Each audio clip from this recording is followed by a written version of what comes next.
شاہ صاحب آپ کیا کہتے ہیں؟ کیونکہ ابھی ایک ایران والا کویسچن باقی ہے، میں وہ بھی چاہوں گا کہ تینوں میرے خیال میں ہم قدرتی طور پہ بنے ہی اتحادی ملک کے طور پر ہیں، اور اللہ تعالیٰ نے وہ موقع دیا ہے کہ معاہدہ موقع ہو گیا۔ اب ایران سے بھی تعاون بڑھانا چاہیے، سیکیورٹی کوپریشن، چاہے اس کو معاہدے کا حصہ نہ ہو، لیکن intelligence sharing, counter terrorism, security cooperation, کیسے اس کو لے کر آگے چلنا چاہیے؟ شکریہ ندیم صاحب مجھے پروگرام میں لینے کا۔ آپ نے بہت اچھا ابتدائیہ دیا جس میں سب احاطہ کیا تمام چیزوں کا، اور ایمبیسڈر مسعود صاحب نے بھی بہت اچھا احاطہ کیا ہے، تمام چیزیں کور کی ہیں۔ میں ایک اور طرف آپ کی توجہ مبذول کرانا چاہتا ہوں کہ اس کو اس اینگل سے بھی دیکھنا چاہیے کہ دیکھیے پاکستان کہاں واقع ہے، سعودی عرب کہاں واقع ہے، ترکی کہاں واقع ہے، تو جیوگرافیکل لوکیشنز تینوں کے بڑی ڈیفرنٹ ہیں، پھر تینوں کے تھریٹ پرسیپشنز بڑے ڈیفرنٹ ہیں۔ پاکستان کا ایک بالکل ڈیفرنٹ تھریٹ پرسیپشن ہے، انڈیا سے ہمیں خطرہ رہتا ہے، اب ہمیں افغانستان سے بھی خطرہ ہے کیونکہ انڈیا وہاں پہ چلا گیا اور اس کو یوز کر رہا ہے۔ سعودی عرب ہوتھیوں کے خلاف برسر پیکار ہے، اور ترکی کو ہمیشہ ایک کنسرن رہتا ہے کہ سیریا میں کیا ہو رہا ہے، عراق میں کیا ہو رہا ہے، کرد کیا کر رہے ہیں، اور ان کے اندر جو ٹیررسٹ ایکٹیویٹیز ہیں ان سے ان کو کنسرن رہتا ہے۔ تو بڑا ڈفرینٹ تھریٹ پرسیپشن ہے، بڑی ڈفرینٹ جغرافیکل لوکیشنز ہے۔ میں یہ سمجھتا ہوں کہ تینوں کو جو آپ لوگوں نے کیپیبلٹیز ان کی بتائی ہیں، اسٹرینتھس بتائی ہیں، ان تینوں کا یکجا ہونا، ان کی جغرافیکل لوکیشنز کا یکجا ہونا اور ان کے تھریٹ پرسیپشنز کا یکجا ہونا، اگر ان سب چیزوں کو جمع کیا جائے تو میں سمجھتا ہوں کہ بہت ہی کثیر الجہتی یہ معاہدہ ہے، جس میں اس کو اس سے خائف ہونے کی یا اس سے خوفزدہ ہونے کی یا اس سے ڈرنے کے بجائے اس کو ایک اسٹیبلائزیشن فیکٹر کے طور پہ لینا چاہیے بہت بڑے ریجن میں۔ یعنی اب جغرافیکلی اگر تینوں کو دیکھیں تو تینوں بہت بڑے ریجن کو، بہت بڑے ایریے کو کور کر رہے ہیں۔ تو وہ تمام ممالک جو یہ سمجھتے ہیں کہ ہم ان میں سے کسی ایک ملک کے خلاف کوئی تیاری کر سکتے ہیں جارحیت کی، میرا خیال ہے اب ان کو دگنا تگنی دفعہ سوچنا پڑے گا۔ میں ایک چھوٹی سی مثال آپ کو دیتا ہوں کہ آپ دیکھیے 2016، 2019، 2025 بھارت نے پاکستان کے خلاف جارحیت کی، چھوٹی سی بات پہ، فالس فلیگ آپریشنز پہ، اس کو بڑی آسانی تھی یہ کیلکولیٹ کرنے میں کہ میں پاکستان کے خلاف جارحیت کروں گا اور دنیا ڈپلومیٹیکلی اس کو میں ہینڈل کر لوں گا کیونکہ میرا اسٹیچر ایسا ہے۔ لیکن اب اس کو یہ کرتے ہوئے میرے خیال ہے 3 دفعہ سوچنا پڑے گا کہ یہ صرف پاکستان کے خلاف جارحیت نہیں ہوگی بلکہ ترکی بھی اس کو سیریس لے گا اور سعودی عرب بھی اس کو سیریس لے گا۔ یہ بات صحیح ہے کہ یہ اس وقت ایک معاہدہ ہے، اس کو مینیفیسٹ کرنے کے لیے ابھی کافی کام کرنا ہے، لیکن جب یہ مینیفیسٹ ہو جائے گا تو میرے خیال ہے یہ ایک اسٹیبلائزیشن فیکٹر کے طور پہ آئے گا۔ ایران کی جہاں تک آپ بات کر رہے ہیں، میں 100% اس سے اتفاق کروں گا کہ ایران کو اس میں دعوت دینی چاہیے اور ایران کو بھی اس میں آنا چاہیے۔ دیکھیے ایران کا دہائیوں سے ایک نیریٹو رہا ہے اور ابھی بھی وہ یہ کہتا ہے کہ جو ایکسٹرا ریجنل پاورز ہیں وہ خطے سے چلی جائیں اور خطے کے ممالک خود اس کا انتظام سنبھالیں۔ تو یہ تو ایک بہت نادر موقع ہوگا ایران کے لیے۔ اس وقت حالات موافق نہیں ہیں کہ آپ ایران کو دعوت دیں گے، کیونکہ اس وقت وہ بالکل امریکہ کے ساتھ اس کا ایک ٹسل چل رہی ہے 1 to 1۔ تو جب حالات نارمل ہو جائیں، جب زندگی معمول پہ آ جائے تو میرے خیال ہے ایران کو بھی اس میں آنا چاہیے۔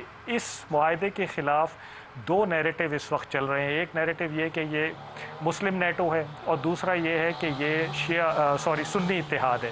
تو میرے خیال ہے ان دونوں نیریٹیوز کو ڈائلیوٹ کرنے کی ضرورت ہے۔ جو آپ نے چائنا کی طرف اشارہ کیا تو اس میں نان مسلم کنٹریز کو بھی شامل کرنا چاہیے، دعوت دینی چاہیے، اور اگر ایران آ جاتا ہے تو وہ جو سنی اتحاد والا نیریٹو ہے وہ بھی ڈائی ڈاؤن ہو جائے گا۔ تو میرا خیال ہے اس پہ بالکل جیسے ایمبیسڈر مسعود کہہ رہے ہیں کام کرنے کی ضرورت ہے، اس کو سیریس لے کے اس کو میٹیریلائز کرنے کی ضرورت ہے، اور پھر جب یہ میٹیریلائز ہو جائے تو میرے خیال ہے بہت سارے ممالک اس میں آٹومیٹیکلی اٹریکٹ ہوں گے۔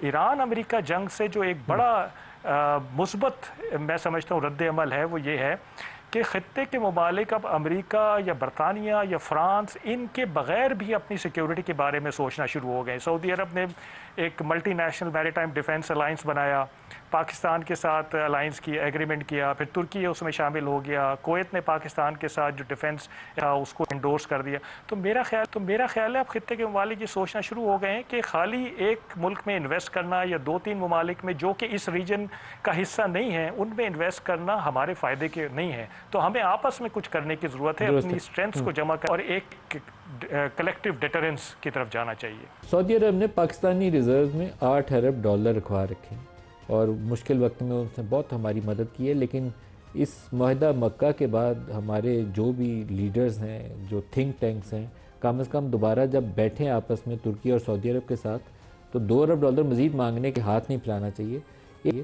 ایک پکا تگڑے منصوبوں کے ساتھ جانا چاہیے کہ آئیے J-10C بنانا ہے، یہ ہائپرسونک میزائل کا پروگرام ہے، امریکہ حق میں ہماری ایئر فورس نے کمال قسم کا وہ الیکٹرانک وارفیئر اور سائبر سیکیورٹی کا ایک پورا میکنزم یوز کیا تھا سائبر وارفیئر کا، اور جو S-400 کا اٹیک ہے ایک میرے خیال میں ماسٹرفل قسم کا وہ دنیا کو بتانے کے لیے مثال ہے کہ ایئر فورس ہماری کیا کر سکتی ہے.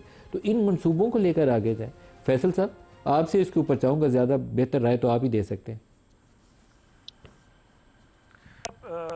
جہاں تک یہ بات ہو رہی تھی نا کہ اس کو مینیفیسٹ کیسے کرنا ہے، یا آپ جیسے کہہ رہے ہیں کہ اس میں پلاننگ کرنی چاہیے، اس کو اسٹریٹجائز کرنا چاہیے، میں یہ سمجھتا ہوں کہ اس میں کوئی دقت نہیں ہے، یہ کوئی جوئے شیر لانے کے مترادف نہیں ہے.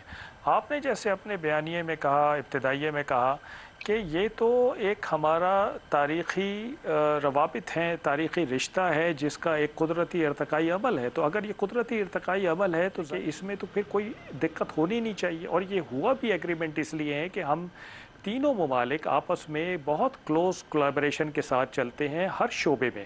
اگر میں صرف آرم فورسز کی بات کر لوں تو بری، بحری، فضائی، یہ تینوں افواج کے بری، بحری، فضائی جو باقی دونوں ممالک کے افواج ہیں ان کے ساتھ بڑے قریبی روابط رہتے ہیں، ریگولر ایکسرسائزز ہوتی ہیں.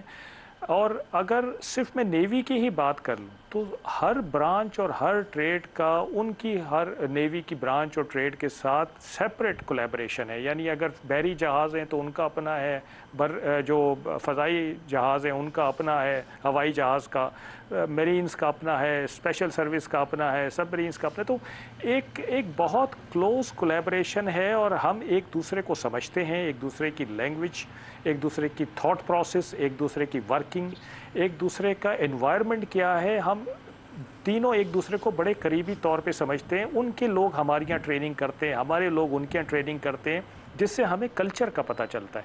تو اگر ہم اتنے قریب ہیں تو میرا نہیں خیال کہ ہمیں 50% سے زیادہ محنت کرنے کی ضرورت ہے. جہاں ہم پہنچنا چاہتے ہیں وہاں پہنچنے کے لیے آپ کی بات بالکل ٹھیک ہے کہ ہمیں بڑے پروجیکٹس پہ کام کرنا چاہیے، ہمیں اس کو ایک مربوط اسٹریٹجی کے طور پہ لے کے چلنا چاہیے. یہ صرف نام نہاد کا ایگریمنٹ نہیں ہونا چاہیے اور ہو بھی نہیں سکتا.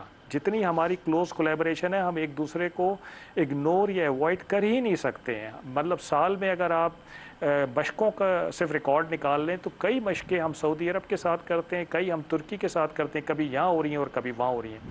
تو ہم یقیناً اس کو ایک بہت مضبوط سالڈ فاؤنڈیشن پہ اس کو قائم کریں گے. دنیا کے لیے، خطے کے لیے یہ ایک مثال ہوگی. اور میں اسی لیے سمجھتا ہوں کہ جب یہ اپنے پورے ارتقائی عمل سے گزر جائے گا اور اپنے پوری شکل میں واضح ہو جائے گا تو خطے کے ممالک کے لیے یہ آٹومیٹیکلی ایک اٹریکشن کا باعث ہوگا اور لوگ اس میں جوک در جوک آنا چاہیں گے. اس سے ڈریں گے نہیں بلکہ اس کو ایک اسٹیبلائزیشن فیکٹر کے طور پہ لیں گے.